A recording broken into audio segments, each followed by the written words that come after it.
کاظم کے والد سے چچا سے مل رہا تھا، ہم مل رہے تھے سبھی، پھوٹ پھوٹ کے رو رہے تھے وہ، ان کی آنسو رک نہیں رہے تھے اس وقت میں۔ اسی طرح اور شہداء کے ورثاء سے جو ملاقاتیں ہوئیں، اس وقت میں دل بہت ملول اور مقدر ہو رہا تھا کہ کیا گزری ہوگی اس باپ کے اوپر جو ایسا ہماری عزت ہے، ہماری شان ہے، ہمیں اب تک لوگ پہچان نہیں پائے۔ ہم اپنی جان دے سکتے ہیں مگر اس ذکر سے ہاتھ نہیں اٹھا سکتے۔ بہت بڑا سرمایہ ہے، سب سے بڑی دولت اور سرمایہ اہل بیت والوں کے پاس ہے، اور وہ کیا دولت ہے؟ وہ ہے اطمینان قلب۔ میں ابھی شہید خواجہ پھول سا چہرہ، چاند سا بچہ، جسے دیکھ کر دوسری عورتیں بھی یہ کہنے پر مجبور ہو رہی ہیں کہ ماں نے جنازہ کیسے دیکھا ہو۔ بڑی جگر کی بات ہے، مگر اتنی بڑی مصیبت کے بعد بھی وہ کون سی دولت ہے کہ جو ہمیں اس دروازے سے دور نہیں بلکہ اس دروازے سے مضبوط بناتی ہے؟ وہ دولت ذکر اہل بیت کی دولت، وہ دولت اطمینان قلب کی دولت ہے۔ صاحبان نفس مطمئنہ کے چاہنے والے، صاحبان نفس مطمئنہ کے ماننے والے کبھی بھی مضطرب نہیں ہو سکتے۔ بڑی سی بڑی پریشانی، بڑے سے بڑا مسئلہ ہمارے لیے آسان ہو جاتا ہے جب ہم کربلا کو دہرا لیتے ہیں۔ بس عزیزو، بہت دیر سے آپ عبادت میں مصروف ہیں، چلیے میرے ساتھ کچھ دیر کے لیے کربلا چلیے۔ جو جہاں بیٹھا ہے، کھڑا ہے، سن رہا ہے، اس کے مذہب میں رونا جائز ہے، وہ تکلف کر کے نہ روئے، مجلس میں ایسے رویا کرے جیسے ہمارے اپنے گھر میں موت ہوئی ہے۔ خاص طور پر امام رضا علیہ السلام تو فرماتے ہیں، اپنا شبیر، اے فرزند شبیر، جب غم دنیا تمہیں گھیرنے لگے تو خبردار غم دنیا میں نہ رونا، میرے جد حسین پہ رو جانا۔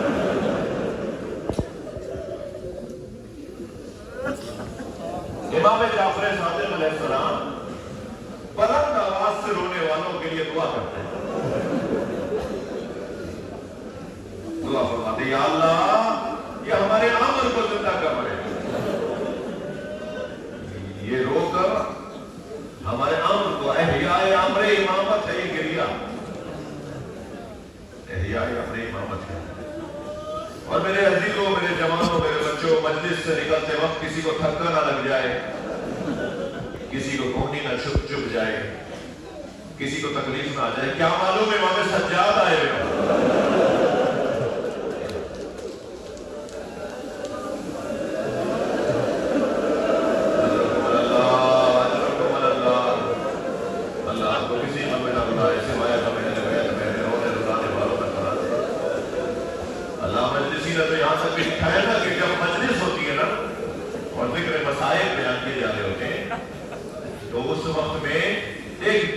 ماں بھی آتی ہے،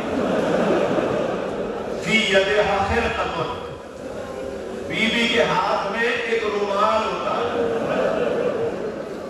تصم دموع الباکین، بیوی رونے والے حسینی عزاداروں کے آنسوؤں کو جمع کرتی ہے۔ میں آپ کے توسط سے ہاتھ جوڑ کر کہوں، بیوی آپ کی کیا غربت ہے، کہاں ہم حقیر فقیر اور کہاں ہمارے آنسوؤں کی خریدار فاطمہ زہرا۔ اللہ تعالیٰ، میں سوچ رہا تھا اس مجلس کے لیے جب میں مسائل پڑھوں تو کون سے ذکر کو میں آپ کے سامنے بیان کروں، کیونکہ ان شہیدوں کا جو سانحہ پیش آیا وہ سندھ کی سرزمین سہون کے قریب مانجھل کے علاقے کے اندر یہ واقعہ پیش آیا۔ شہید حضرت گلابی کے فرزندان بھی آئے ہوئے، داماد بھی آئے ہوئے، فوراً ہم نے ان سے رابطہ کیا، جنازے کراچی آئے، کراچی سے اس کا دعا آئے اور یہاں اپنے شان سے جنازوں کو دفنایا۔ مجھے خبر ہوئی ہے کہ ان کے بدن ایک ماں نہ سن رہی ہو، جب شدت کے ساتھ دو گاڑیاں آپس میں ٹکرائیں تو ان بچوں کے بدن کی ہڈیاں، تو میں بس اتنا اشارہ کر کے کہوں گا، سلام ہو اس لاشے پر جس کی پسلیاں کمر سے نکل رہی ہیں۔ اجرکم اللہ، اجرکم اللہ۔ جو جہاں بیٹھا ہے اپنی آوازوں کو آزاد کرے۔ جب آئے ہیں نا امام سجاد امام حسین کے لاشے پر، تو امام حسین کے لاشے پہ گھوڑے دوڑاتے ہیں، اور امام کا لاشا بیٹے سے پہچانا نہیں جاتا۔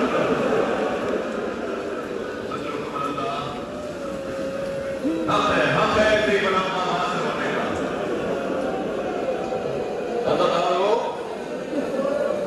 امام حسین نے کربلا میں لاشیں تو بہت اٹھائے، کوئی لاشا کسی اور کو اٹھانے نہیں دیا۔ اگر کوئی آگے بڑھ کے امام سے لاشا مانگتا تھا تو فرماتے تھے میرا مہمان ہے، یہ میری محبت میں آیا ہے۔ حتیٰ غلاموں کے لاشیں بھی امام نے کسی کو اٹھانے نہیں دیے۔ اور خاص طور پر جب ہور کے بیٹے علی ابن ہور نے گھوڑے سے گرتے ہوئے اپنے بابا کو سلام کیا نا، اور کہا بابا ہور میرا سلام ہے آخر، تو اولاد والے بیٹھے ہیں نا، کتنی جلدی پہنچا ہوگا ہور بیٹے کے لاشے پر۔ سنیں گے جب ہور پہنچا نا بیٹے کے لاشے پر تو کیا دیکھا؟ حسین نے لاشا اٹھا لیا۔ تو آگے بڑھ کر کہا مولا یہ غلام دادا ہے، مولا اس کا لاشا مجھے دے دیجئے۔ فرمایا ہور جوان بیٹے کی میت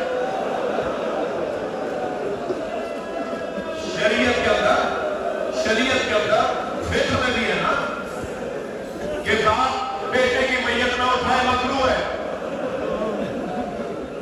امام نے فرمایا جوان بیٹے کی میت باپ نہیں اٹھاتا۔ ہمارا رونا اسی بات پر ہے کہ جب علی اکبر کا لاشا ہو رہا ہے تو برابر سے ایک بیوی کے سلام کیا ہوا، اور جب امام نے مڑ کر دیکھا تو جناب زینب کھڑی، فرمایا بھائی یہ لاشا زینب اٹھائے گی۔ رو لیے، گریہ کر لیا ہم نے۔ امام نے لاشیں عزیزانوں بہت اٹھائے، مگر 4 لاشوں پہ حسین بہت روئے، 4 لاشوں پر امام حسین بہت روئے ہیں۔ امام کے آنکھوں سے آنسو رکتے نہیں تھے۔ میں صرف لاشوں کے نام لوں گا، اللہ کرے میرا مجمع توجہ کر لے۔ پہلا لاشا جس پر امام کی آنکھوں سے آنسو رکے نہیں وہ حضرت قاسم کا لاشا، پامال بھتیجے کا لاشا۔ کیسے اٹھا کر لائے ہیں حضرت قاسم کا لاشا، اس کا بیان بہت مشکل ہے، مگر جب لاشا لے کر آئے نا تو امام دیکھ رہے تھے اس بچے کی ماں کہاں ہے۔ اس لیے جب بھی امام حسین کوئی لاشا لاتے تھے تو اس شہید کی وارث بیوی آگے بڑھ کر استقبال کر رہا۔ جب حضرت قاسم کا لاشا لے کر آئے تو بیویوں میں حضرت ام فروا نہیں نظر آئی۔ تو جناب امام حسین نے جناب زینب کو آواز دے کر کہا بہن زینب بھابھی ام فروا کہاں ہے؟ تو ایک اور بیوی نے کہا کہ مولا جب قاسم کی شہادت کی خبر آئی تھی تو ام فروا پشت سے خیمہ پر چلی گئی۔ جناب زینب نے خیمے کی پشت پر جا کے جب دیکھا تو کیا دیکھا؟ پیشانی سجدے میں ہے، اور جناب ام فروا تسبیح پڑھ رہی ہے، اور تسبیح پڑھ رہی ہے شکرا شکرا حقا حقا۔ جیسے ہی تسبیح مکمل ہوئی جناب زینب نے فرمایا بھابھی آپ کو حسین بلا رہے ہیں۔ آئی وہاں جہاں بچے کا لاشا رکھا ہوا تھا، اپنے پامال بچے کا لاشا دیکھا، امام حسین کے چہرے کی طرف دیکھا اور فرمایا بھائی حسین مجھے قاسم کا خون بھرا کرتا چاہیے۔ امام حسین نے بھی نہیں فرمایا کہ بھابھی اس کرتے کا کیا کرے گی جو چاک چاک ہو گیا، تار تار ہو گیا، گھوڑوں کی سموں سے چاک چاک ہو گیا۔